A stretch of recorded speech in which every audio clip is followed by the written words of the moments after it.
mother's pornographic book collection from the late 1800s and very early 1900s. How did your mother come to be a collector of pornography, as you say?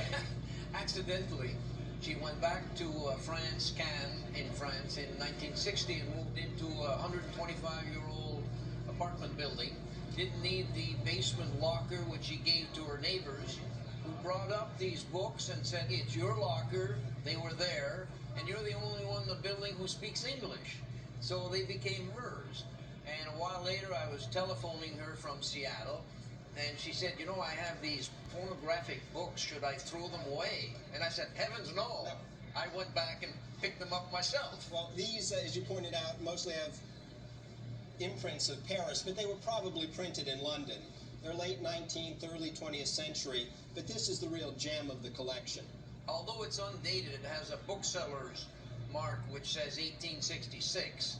It has a Cruikshank drawing in it. It's a very unusual one because I bought a book of Cruikshank etchings and wrote to the professor who had written it, and he had never heard of this one. I would actually call this more sensationalism than pornography, but just to give people a flavor of what the book is, it's a lengthy title, but I think it's worth reading. Yes.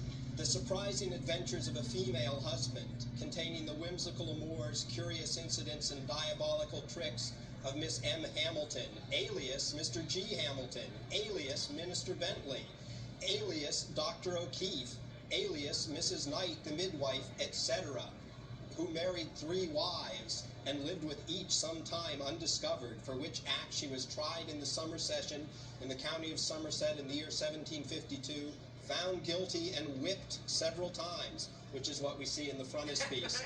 It was actually printed in 1813, and you can look down here, and why someone would have erased it, I don't know, but that's where the date appeared. Do you have any idea who wrote the book? Really, I don't.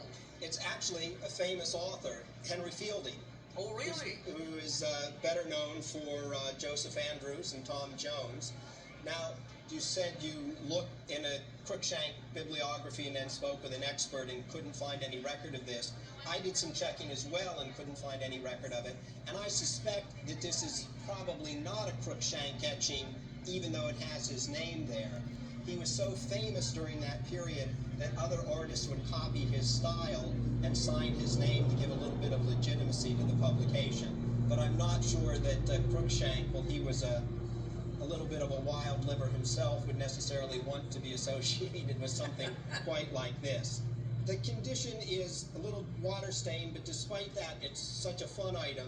I certainly think at auction it would sell for between $1,500 and $2,000. All right. There's still an insatiable appetite for this sort of thing.